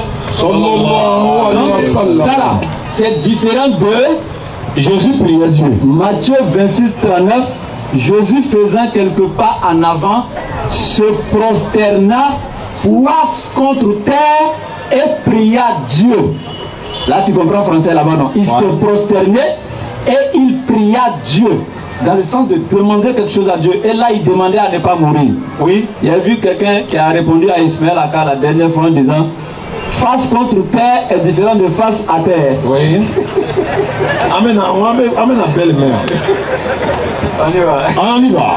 Donc je rappelle aussi, samedi prochain, Inch'Allah, 16h-18h, nous serons en bas du pont de Yopougon, premier pont. Le jardin de Yopougon, la DDL là-bas, tous les samedis, 16h-18h. Et dernièrement, merci beaucoup Ismaël, nous étions au bureau, quelqu'un est venu, il a dit, Oustaz, j'ai dit au Fikayo que ceux qui veulent venir, qu'ils viennent. Et je lui ai dit, nous on a dit débat, on n'a pas dit aller poser question à Gédéon. Si on venait là, pour la Ledja, non seulement ils n'allaient pas nous laisser poser des questions, mais après ils n'allaient pas nous laisser faire le débat bien organisé et puis un débat civilisé là, c'est pas comme ça. Hein. Vous avez vu le pasteur qui était en Belgique quand il est venu en Côte d'Ivoire, où est-ce qu'on a fait à Djamé, dans une grande salle, modérateur sur podium, c'est de ça qu'on parle. Sinon, venez ici, là, on allait poser 2-3 questions, il va prendre 1 heure du temps pour répondre, après ça vous dit oui, ils sont venus. Non, non, non, nous on n'est pas dans l'anarchie. Si tu veux débat là, on organise dans une salle, on ne leur demande même pas 5 francs. Si on dit à la communauté musulmane, on a le lieu complexe de Yopougon, il y a une seule personne qui va dire lui, il loue même. Même ils sont prêts même pour dire alors on parlait de la culture. Et puis, Gédéon ne paye pas 5 francs. C'est nous, hein, tout organisé. On met la sono, on met la disposition, la sécurité, tout. À bas là, et on va s'asseoir à côté là-bas. Gédéon est là. Ils sont 3, 6 bancs, on est 3. Il y a 2 modérateurs et puis feu à volonté. C'est de ça qu'on parle. Donc s'il entend là, c'est pas pour venir poser une question aux filles. Allons-y. Monsieur David a demandé. On te parle de DDR, pas de camion. On dit débat. C'est 4 heures du temps de débat. On fait 30 minutes, 30 minutes, 30 minutes fois 6. En pédagogie déjà. Quand on n'a pas fini là, on est obligé. On met dans la salle série, on met se continuer.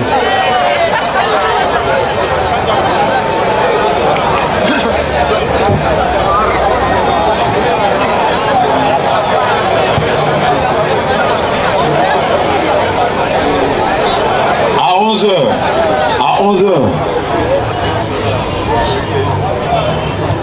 Oui, bonne arrivée, cher ami. Oui, bonsoir, monsieur. Bonsoir. Tu es dans le forum universel. Hein? C'est vrai, c'est les musulmans qui prêchent, mais c'est un forum universel. Et il m'a dit, tout le monde peut venir poser ses questions. Chrétiens, musulmans, athées, nous on est là pour répondre aux questions. Si on n'a pas la réponse, on te dit on n'a pas la réponse. Mais on échange de façon fraternelle, donc allons-y, pose tes questions. Ok, d'accord, merci bien. Moi, c'est le frère Jean-David. Et j'aimerais savoir, la dernière fois, vous avez dit ainsi que Jésus qui suivait ses apôtres et que Jésus est dit pour avoir des, comment on appelle, des disciples. Et que lorsque l'un des disciples lui pose la question, qui es-tu, Jésus? Qui est le Père plutôt? Et Jésus lui disait que je suis avec vous depuis longtemps et vous ne savez pas, vous n'avez pas vu le Père.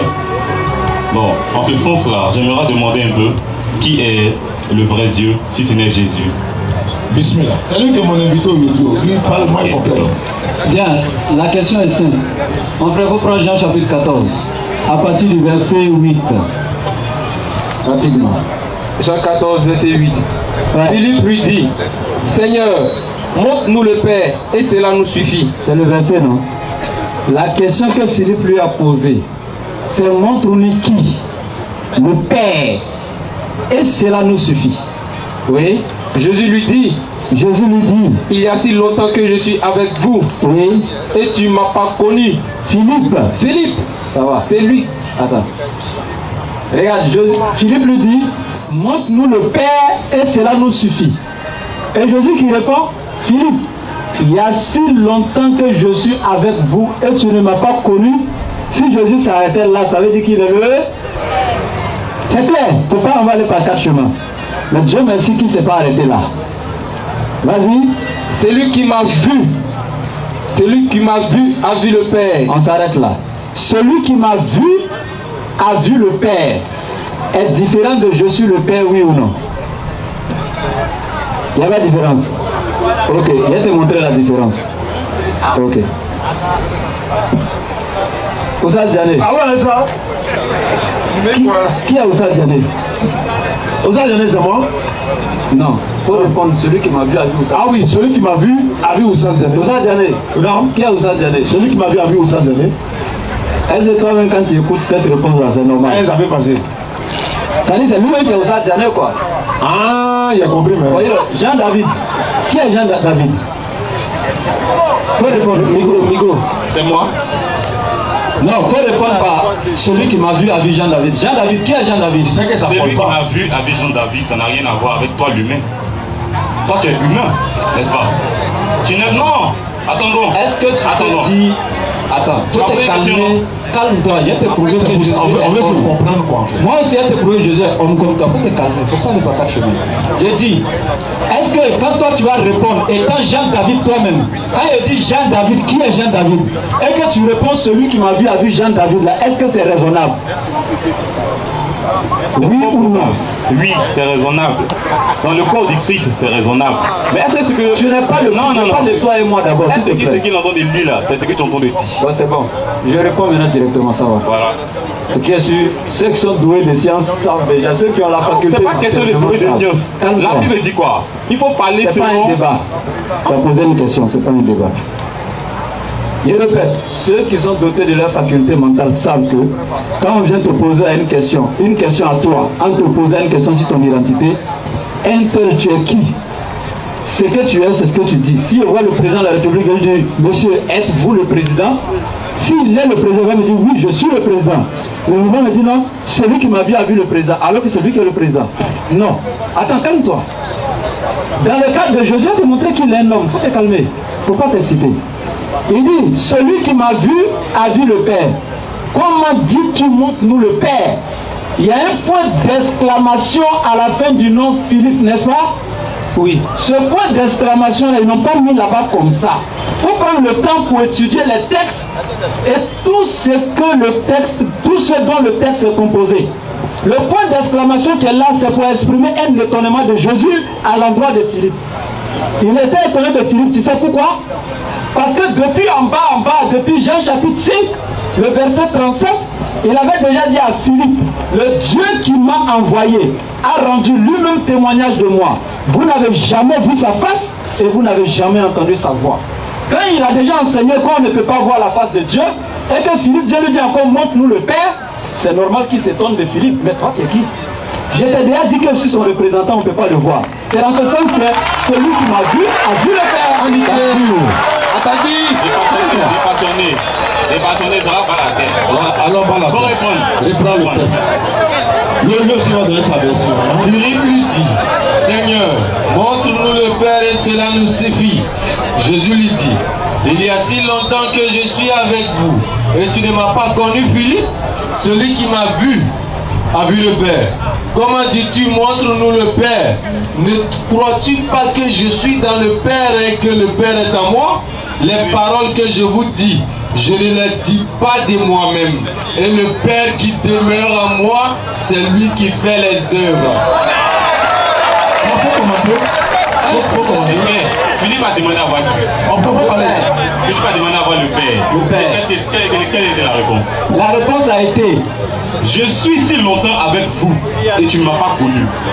Je répète, pourquoi Jésus dit ça? Si c'était arrêté, non. Pourquoi Jésus dit ça? Je t'explique. Je vais répondre. Je répète, s'il s'était arrêté là, c'est qu'il était le Père. Mais, attends, tu sais pourquoi il a répondu à ça? Je répète, il avait déjà enseigné à Philippe que personne ne peut voir Dieu et personne ne peut entendre la voix de Dieu. Après qu'il ait dit à Philippe, personne ne peut voir Dieu et que je suis le représentant de Dieu sur la terre, quand Philippe vient lui dire encore, montre-moi Dieu, il est étonné. C'est pourquoi il y a le point d'exclamation qui exprime son étonnement. Et il continue en disant maintenant à Philippe, celui qui m'a vu a vu Dieu. Ça veut dire simplement qu'il est représentant de Dieu.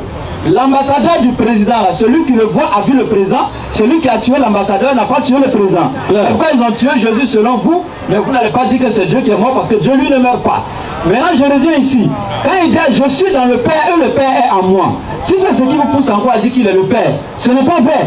Parce que dans Jean 15, à partir du verset 3 et suite, il dit aussi aux disciples, demeurez en moi. Donc quand les disciples aussi demeurent à l'intérieur de Jésus, donc ça veut dire qu'ils sont aussi Dieu.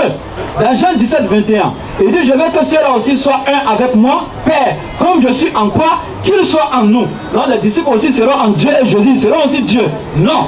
Maintenant pour terminer, si Jésus est le Père, pourquoi dans Jean 14, dans le même chapitre verset 28, Jean 14, 28, le Père est plus grand que moi. Il est le Père et comment le Père est plus grand que lui? Merci bien. C'est la question de la poser, c'est pertinent. La vie de Jésus se résume à quoi? Non, il a dit, si il a posé une question. Je suis en train de répondre. À la question, non? Je suis en train de répondre. À la question. La vie de Jésus est un mystère. La Bible dit quoi? Celui qui ne connaît bien, qui n'a pas l'esprit de Dieu, ne peut pas comprendre le mystère de son D'accord. Ouais, ça, est-ce que tu comprends? Voilà. Attends. Il y a un Nicodème à demander. Je vais te donner la parole, s'il te plaît.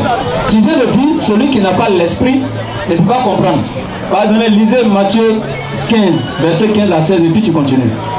Voilà. Parce que Jésus n'est pas d'accord avec toi. Pour comprendre les Écritures, on n'a pas besoin du Saint-Esprit. Matthieu 15, verset 15 à 16. Attends, pour gagner un temps, je lis directement. Matthieu 15. Jésus dit quoi? Pierre prenant la parole lui dit, explique-nous cette parabole. Et Jésus dit, vous aussi, êtes-vous encore sans intelligence? Jésus a donné une parabole. Les disciples n'ont pas compris. Pierre vient lui dire, explique-nous la parabole. Jésus dit, vous, êtes-vous encore sans intelligence? Pourquoi ne comprenez-vous pas mon langage? Il n'a pas dit, êtes-vous encore sans cet esprit? Pour comprendre la parole de Dieu, il faut l'intelligence naturelle, la faculté du discernement. Alors, ça. D'accord. Mais pour te dire que pour comprendre la parole de Dieu, l'intelligence seule ne suffit pas. D'accord. Parce que le roi, le pharaon, le ceci de là, qui était là, qui expliquait les rêves tout le temps au roi d'Égypte, lorsque le petit qui est venu expliquer le rêve là, il a été incarné par qui? C'est le Christ. C'est parce qu'il avait l'Esprit de Dieu qu'il a pu incarner cela. Joseph. Donc tu es d'accord avec moi, non? Joseph. Non, je réponds. Il a dit que notre volet. Il a dit qui est le Père? Non, il n'a pas dit ça. Si Jésus est le Père, dans Jean 14, 28, il dit, le Père est plus grand que moi. S'il est le Père, comment il peut être grand que lui-même? Voilà la question. S'il est le Père, comment il peut être plus grand que lui-même? En réalité, vous comprenez le mystère de Jésus. C'est un mystère. Est-ce que tu comprends? La vie du Christ est un mystère. Mais laissez-moi aller. La vie du Christ c'est un mystérieux. Mais bien sûr, l'humain est un mystère. L'humain est un mystère. Donc vous comprenez dans la faculté du Christ, il faut avoir l'esprit. Quand tu n'as pas l'esprit, tu ne peux pas comprendre la faculté. Parce que Jésus qui est venu sur la terre ici, là, il est venu en tant que quoi? Jésus physiquement humain. Mais ce n'est pas Jésus lui-même qui était là. C'est pas Jésus lui-même qui était là.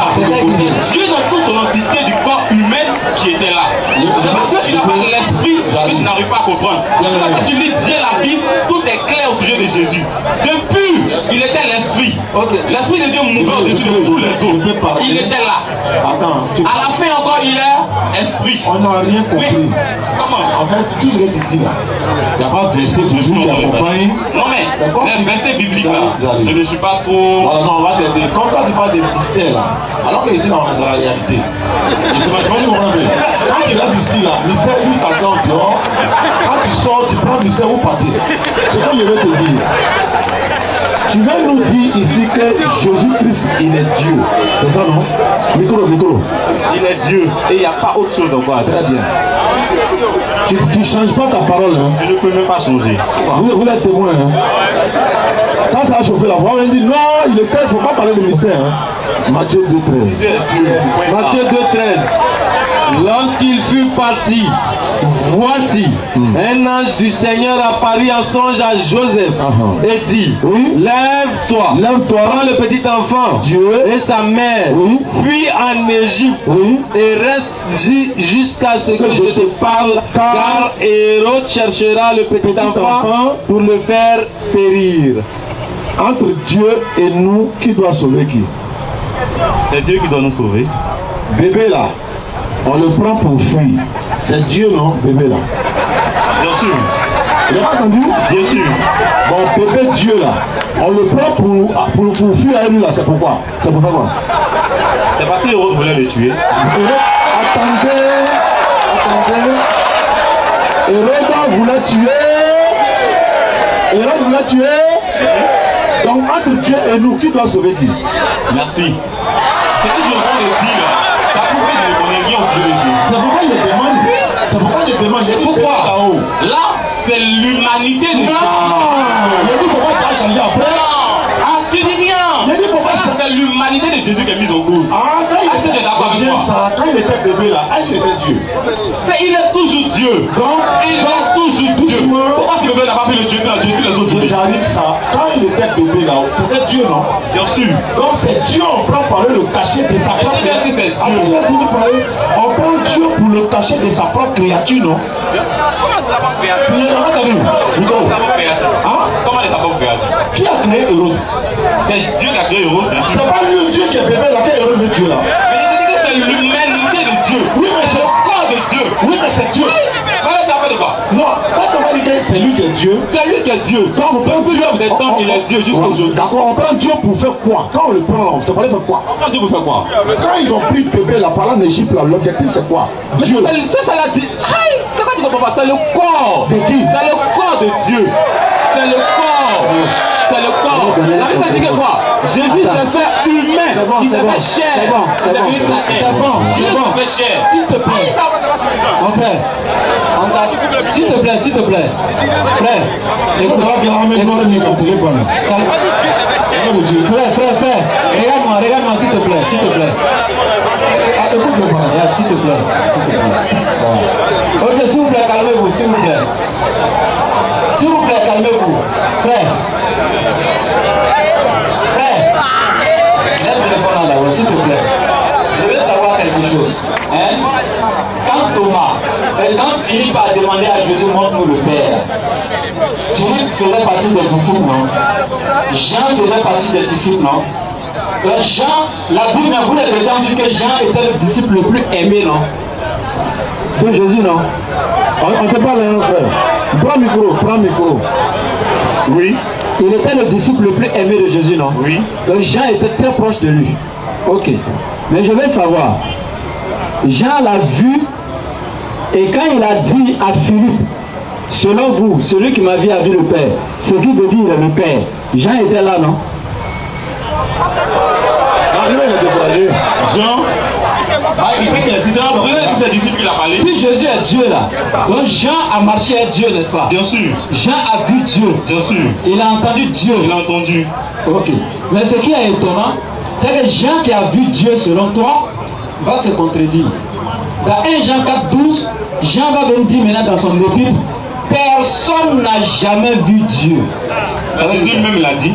Il l'a pas dit. Quel est quoi? Jésus lui-même l'a dit, personne n'a jamais vu Dieu. La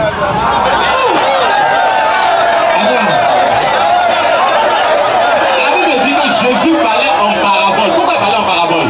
C'est qui signifie que là, quand tu n'as pas l'esprit de Dieu, tu ne peux pas comprendre. La mission des apôtres est partie depuis la Pentecôte.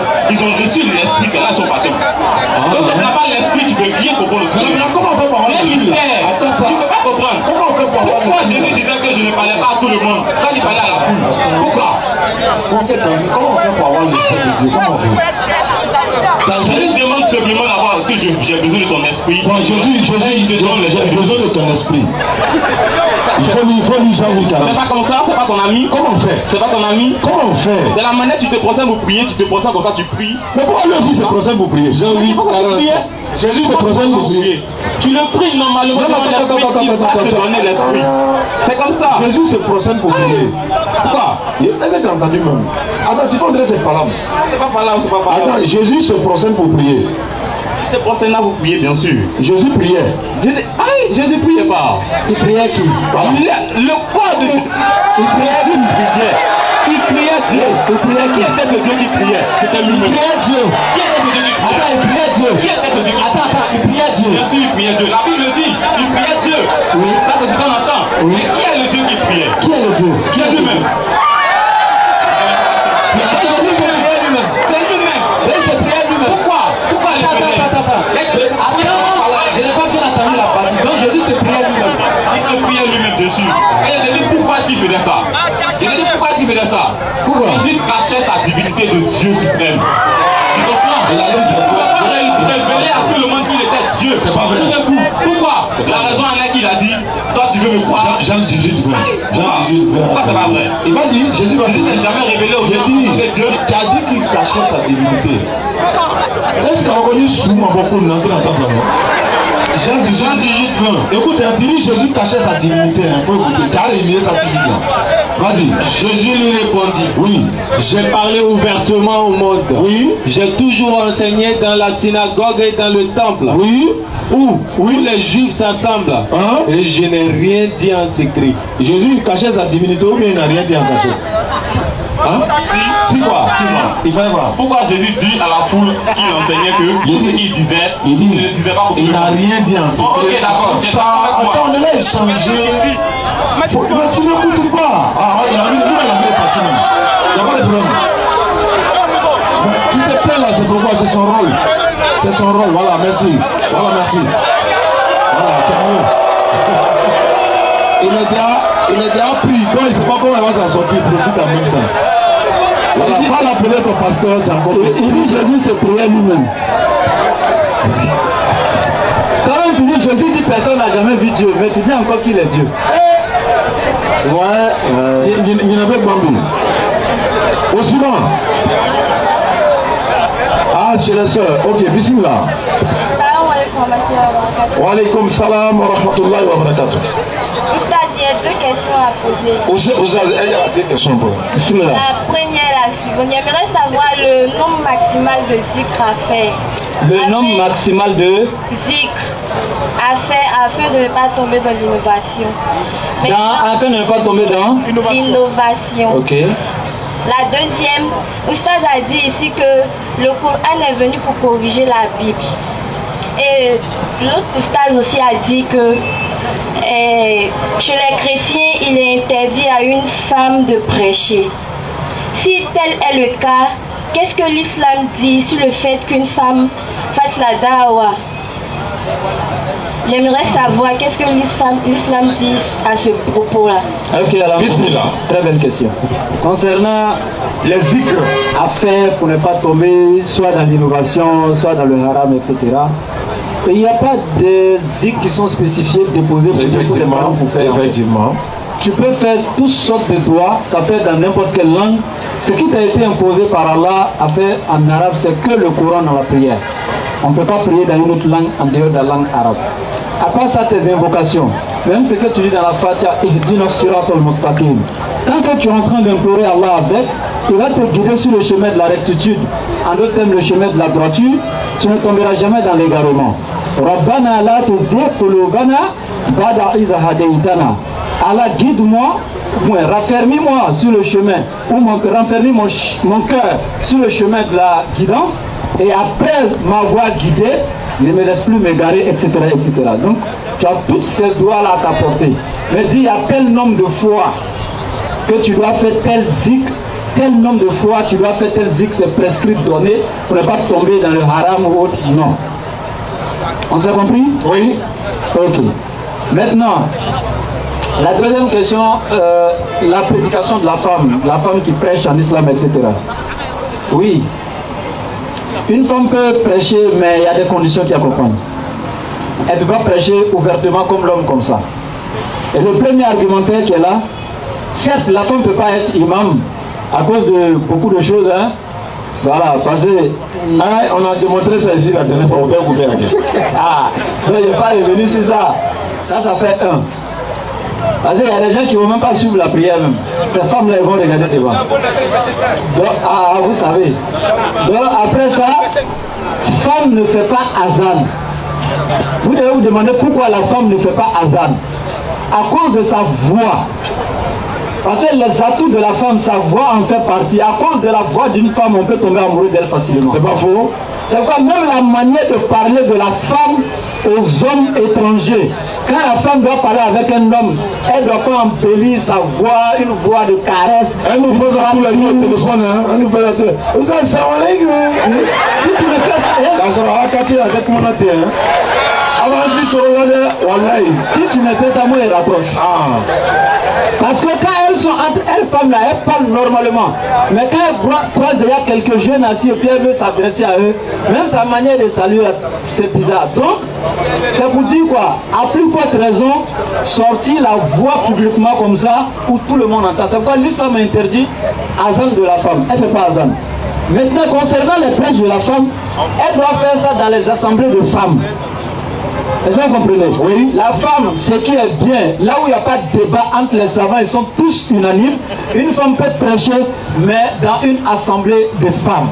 Pas devant les hommes, parmi les hommes. Voilà. Merci. Je pense que c'est clair. Ok, alors rapidement, rendez-vous samedi 16h-18h, Jardin de Yopougon. Monsieur Moussa est demandé. Moussa, qu'on appelle Moïse, est appelé à poser sa question. Et voilà.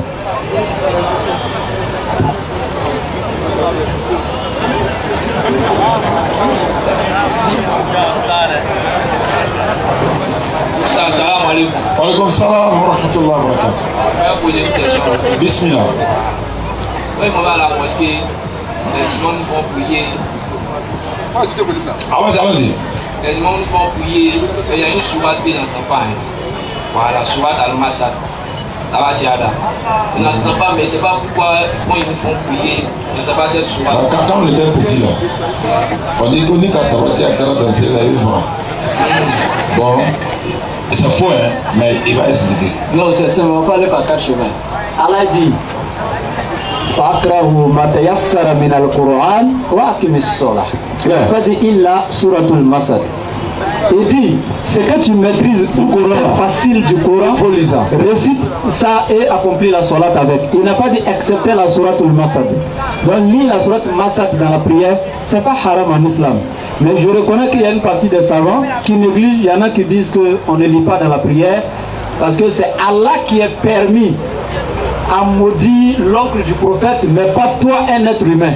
Allah lui peut le faire, mais pas toi. Voici leur raisonnement. Voilà. Maintenant, il veut qu'on a dit là, il veut aller sauter là. On veut qu'on a dit que son là, on va sauter là. Ça va dire avec là. Pour la première fois. Avec ce Mohamed, il a demandé le secrétaire quand on était petit là. Jacqueline, quand on a tout ça là, mais bon, on a grandi déjà, ils nous ont logé.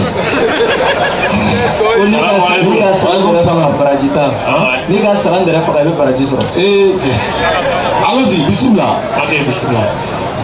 Je tenais d'abord, avant de poser ma question, vous remercier pour le travail que vous faites aussi pour le monde. Ça fait plaisir. Pour l'Afrique. Oui. Vous convertissez beaucoup de personnes en secret, vous ne savez pas. Ça c'est clair, par la grâce de Dieu. Grâce à vous aujourd'hui, on peut s'y taper la poitrine devant un chrétien. Tapis! Voilà, et c'est la vérité. Oui. Quand vous dites, vous appelez la jeunesse à participer au centre, franchement, à chaque moment. Et c'est vrai, c'est permis à tous les jeunes. Dans le Coran c'est l'éducation pour tout le monde. Effectivement. Allah va plus nous juger dans nos jeunesses que dans notre vieillesse. Et même quand on était enfant, dans notre jeunesse, ils vont plus nous juger sur ça. Donc là, j'appelle aussi toute la jeunesse. Bon, là aussi, Oustaz, ça ma question aussi vient vers vous aussi. Bon. Et directement, souvent, je vois aussi certains propos. Si vous direct là, nous-mêmes vos supporters là, on est énervés. On a envie de terminer notre uniforme parce que vous les dolotez trop. Ouais, mais c'est la vérité. Vous voyez un chrétien vient débattre avec vous. Remarquez très bien, quand vous voyez un débatteur musulman et un chrétien, la majorité des musulmans parlent avec preuve. Oui. Ils ont toujours les preuves à côté de vous. Mais un chrétien qui va venir, tu supportes Jésus, mais tu n'as pas l'évangile de Jésus. Oui. On a les hadiths. Mais pourquoi on met pas les hadiths là dans le Coran? On pouvait mettre ça, ça va faire un tonne de livres. Oui. On pouvait tout rassembler. Mais on a pris pour le prophète et ce qui est vrai. Oui. On n'a pas dit qu'on rejette certains hadiths, mais les hadiths, ils prennent les hadiths pour faire des... Comment on appelle la débat. Oui. Voilà, tu débats avec un musulman, tu débats sur son livre.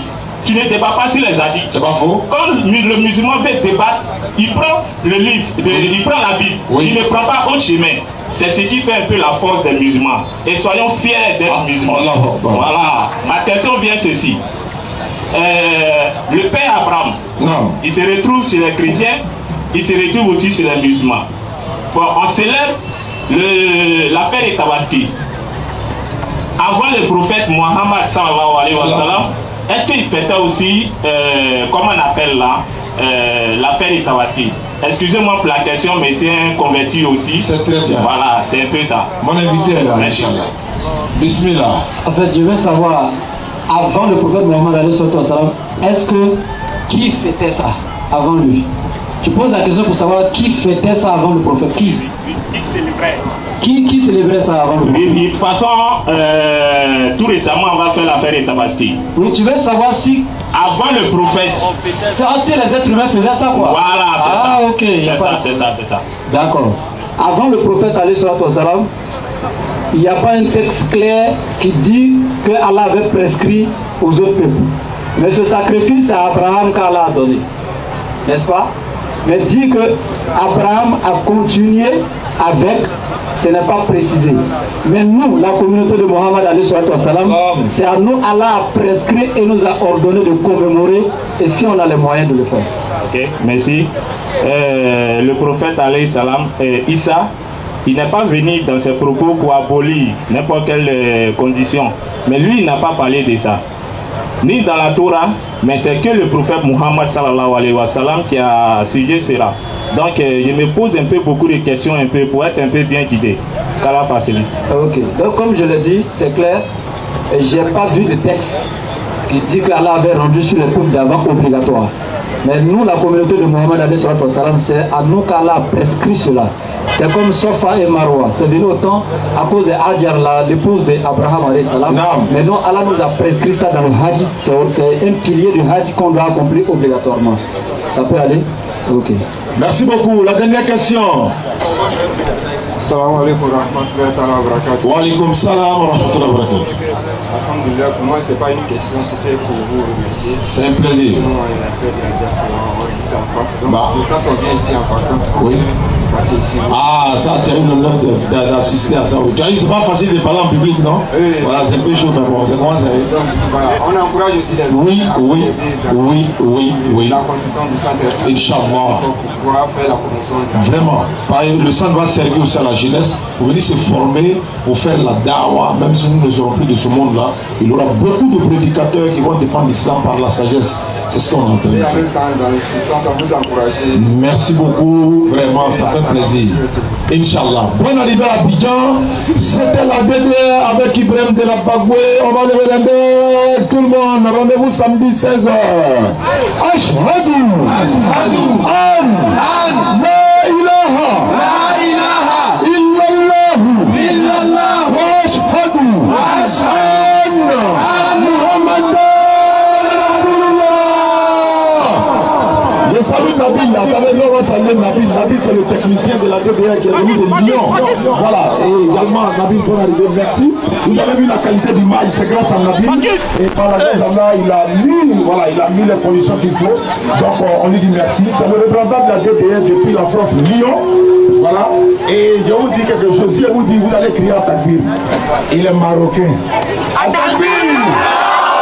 Vous savez ce que ça veut dire. Quand il est marocain, vous savez.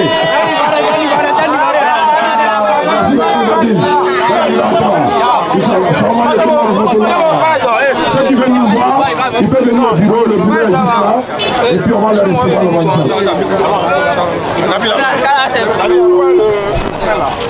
Ouais, l'islam c'est fort, c'est l'islam qui gagne, c'est la meilleure religion, toujours, la meilleure religion.